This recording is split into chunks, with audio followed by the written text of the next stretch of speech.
Sakinoid subscribers will know that I missed a movie diary last month, and that was because I simply just didn't watch much, especially not enough to make a video about. So I'm going to go over the 4 films I saw in February and then onto what I saw in March. We got 15 movies, so I'm going to go through film by film and give a short review and rating. We clear? Cool, let's go. First of all, I started off February with Puss in Boots: The Last Wish. Now, this film fucks. Being honest, I'm a big fan of the first Puss in Boots, though I understand it isn't anything really that special. It's very by the books, but I think it has quite a bit of charm, and it has its moments where it captures this specialness of the character and the Shrek universe. But The Last Wish is different. This film is innovative and truly gives Puss in Boots as a character something real and emotional to work with. The animation takes obvious Into the Spider-Verse inspiration, and I'm more than happy it does. It's a perfect blend between like Spider-Verse and anime. Every few years a new style of animation gets popular and tons of films release in that style, which usually means it goes stale and gets very old very quick.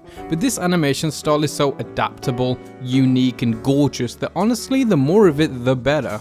I'm excited for the upcoming TMNT film in this style too. But anyway, I love the way this movie makes use of its villains, having 2 so one can just be a straight up awful guy with no redeemable qualities that's only involvement is with the direct plot and he's there for comic relief. And the other one with more depth and mythos that take a bigger stake in specifically the character's journey. Death is up there instantly with some of the best DreamWorks villains, and the character growth Puss goes through in this film is way too good to be in a Shrek spin-off movie. But here we are.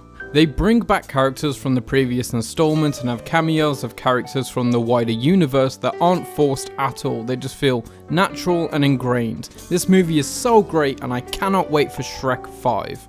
8 out of 10.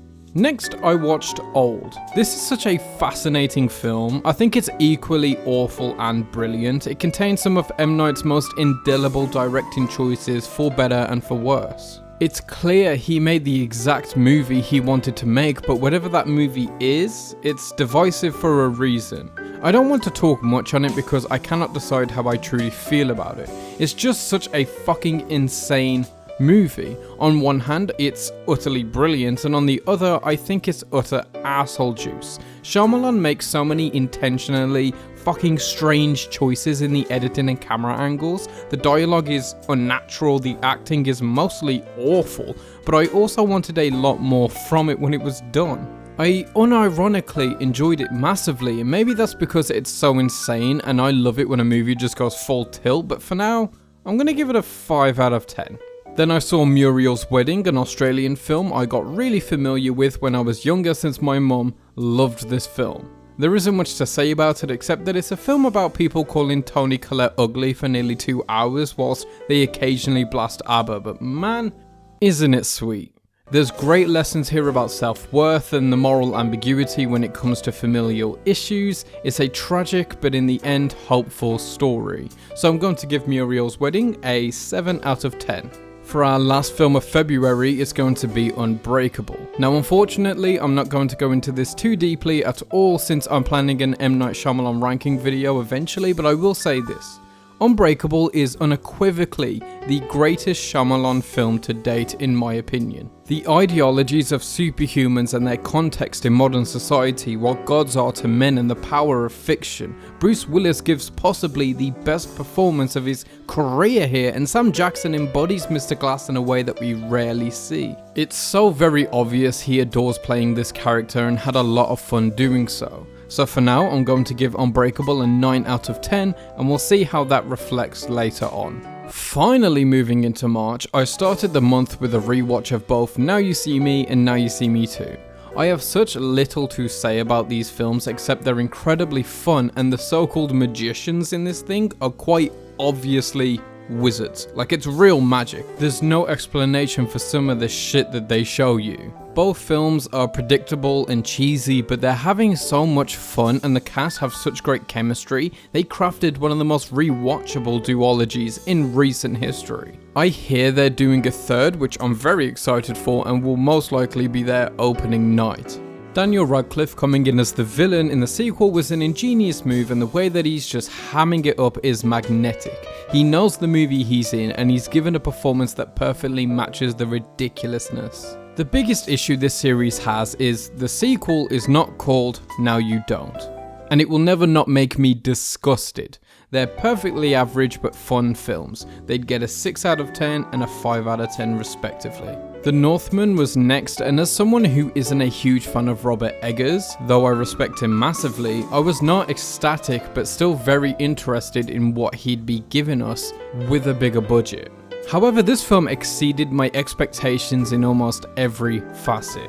I despise period pieces in these sorts of settings, so it was so unusual for me to like this as much as I did.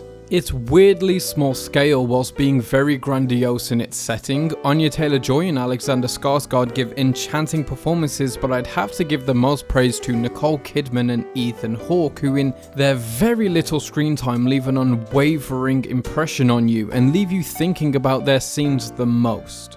Quick but minor spoilers here. I think the final battle at the volcano should have been bigger and greater. It was too busy trying to look realistic that it forgot to look appealing. It was so smoky and foggy and dark that the battle had little to no tension because the visuals were just so bland. But otherwise, I think this was a pretty good movie, probably Eggers' least good film to date, but the one I enjoyed the most. I'm going to give it a 6.5 out of 10. Next, I watched Marcel the Shell with Shoes On. Those who have been around for a while know that this was my favourite film of 2022 and the first 10 I've given on this channel. I made a video about it in my early days, so if you're interested in my thoughts, go and watch that. But for now, I just want to say it's still incredible, I still love it, and it's still a 10 out of 10. Next, we have The Whale. The Whale is a very difficult movie to judge because realistically, it's a whatever film. The directing is boring, the cinematography is drab, the script is fine, but the one thing this film really has going for it is the performances.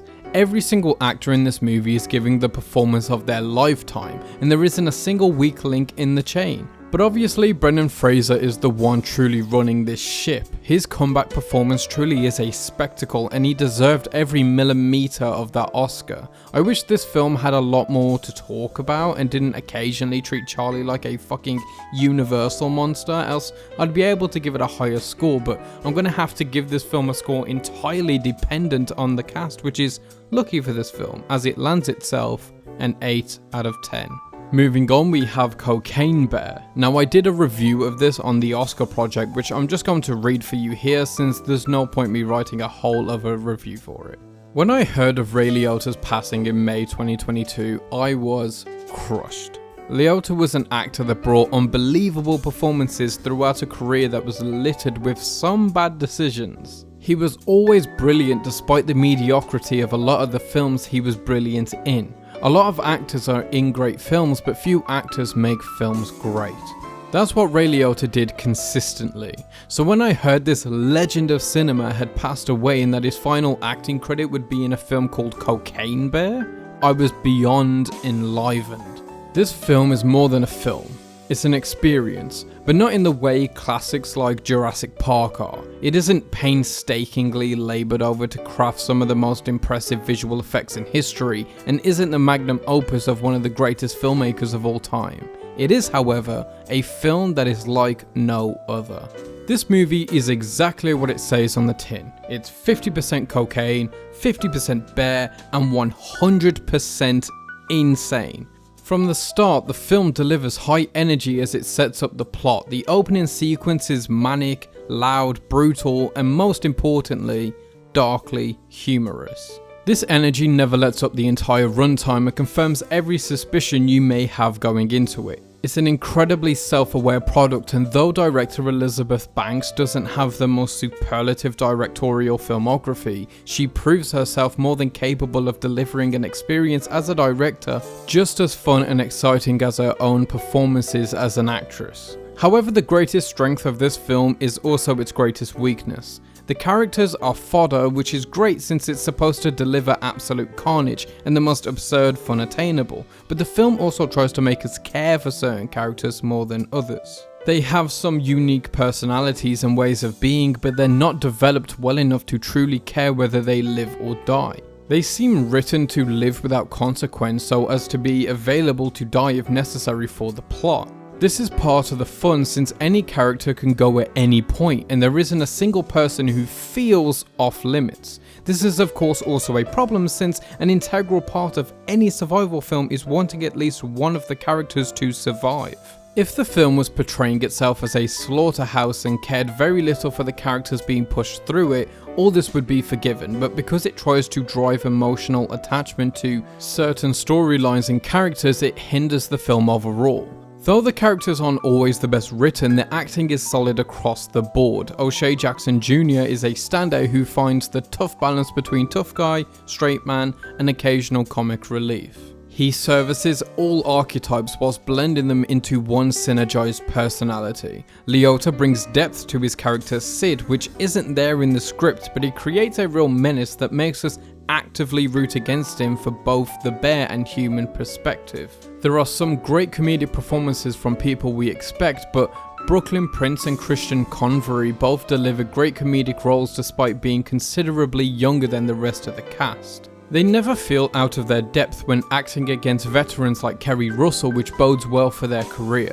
When the film isn't focusing on the characters, it's trying to be funny. The jokes land most of the time, and though much of the humour is based on the same rough foundations, a bear liking cocaine, their foundations are strong enough to make these jokes last the entire runtime. Because the concept is so ridiculous and outrageously demented, it would take far more than a 2-hour runtime before it became normalized and boring. In the end, it's difficult to imagine this film actually existing. A movie like this seems straight out of the 80s or 90s where any and all films would get greenlit. Today's film landscape, there are less and less risks being taken in the mainstream, especially in the comedy genre. So despite what you may think of the film overall in its quality, I think we're pretty lucky to get something that isn't afraid to be ridiculous and out there in a time where so many studio comedies are playing it incredibly safe in concept and casting. So for all I needed it to be and for all that it is, I'm going to give Cocaine Bear a 6 out of 10. Right, so next we have 65. This is a perfectly acceptable sci-fi film that has more than its fair share of missed potential. It leaves you with so many questions and so much wanting, but it isn't really that bad. There are some really great moments and some really predictable moments, but it's hard to collate my thoughts on it because on the one hand, it's an average sci-fi dinosaur movie, and on the other hand, it's your average sci-fi dinosaur movie. Sci-fi is fun. Dinosaurs are great, Adam Driver is brilliant, so it's hard to hate this. Plus, when the movie isn't set at night, it's quite beautiful. The climax is ridiculously fun and intense, and they really push the age rating in some places. There is some brutal imagery, but it's still just another movie you'll probably see once. I enjoyed the shit out of it, but I can notice its flaws. It's realistically a 4 or a 5 out of 10, but I really enjoyed it, so I'm gonna give it a 6 out of 10 because I'm nice. Okay, so I watched Scream 6 next, and I saw it opening night in a 200-seat theatre by myself. It was utterly magical. As a huge fan of the Scream franchise, I'm waiting to do a ranking of this series too, so I'll leave my entire thoughts for this film then, but for now, I just want to say that it's among the best sequels for sure, and though I have my issues, this film gets greater the more that I think about it. So as it sits before a rewatch, which is the true test of a Scream film, I'm going to give it an 8 out of 10. Then we have X-Men Days of Future Past. As a comic book fan and a fan of comic book movies, the X-Men have always been close to my heart. I talk about them in the same vein as Spider-Man oftentimes in real life, and this film is one of the greatest examples of their potential. Though the continuity of these films might send you fucking crazy, if you just take this film as it is and not think about the wider universe implications of anything, it's a pretty great time. We have a brilliant cast of the older and newer films coming together to chew up scenery, and I think they honestly did the story justice. Though the comic book version is there to bring Kitty Pryde to the forefront of the X-Men at the time, but the film version uses Wolverine because they have a huge hard-on for this guy in the franchise, but I honestly think it was a smart decision given Logan's history in the franchise. It makes a lot of sense to put him in the forefront in a story that blends two generations of X-Men. He acts as a familiar glue whilst we bring together both casts, and Hugh Jackman as always goes incredibly hard, as does every bit of the cast also, to be fair. I love that he has to go back to the bone claws, and I love the Quicksilver scene, as does everybody. It's a great comic book film, it's a great film even, and I'm going to give it a heavy 9 out of 10, and I look forward to doing an X-Men video one day. And speaking of X-Men, I capped off this month with watching Deadpool 1 and 2. I'm going to talk about these films in tandem since I think they're basically the same movie, except the second is slightly better in my opinion.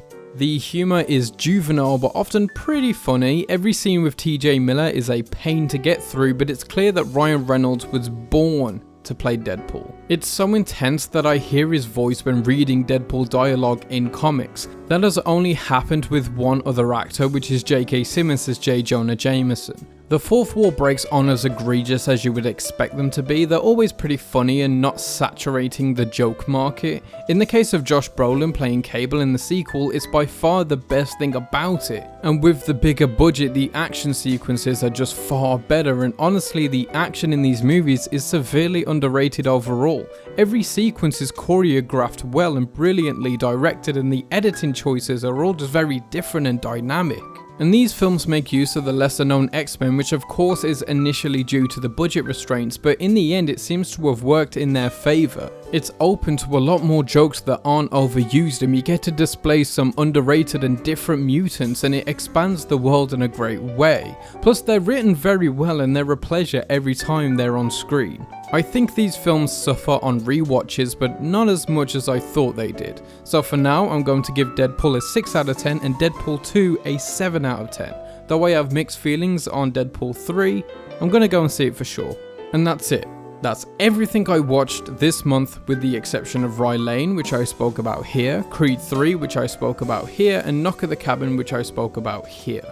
Hopefully, April brings me many more films to love and enjoy. Just from seeing the cinema releases, it seems like I'm going to have a busy month. So I'll see you next month for another movie diary, but in the meantime, let me know what you think of the films I talked about, what you think of my reviews, and let me know what you think of this video. I read every single comment and reply to as many as I possibly can. So whether it's one of these movies I talked about here or not, as always, keep watching movies.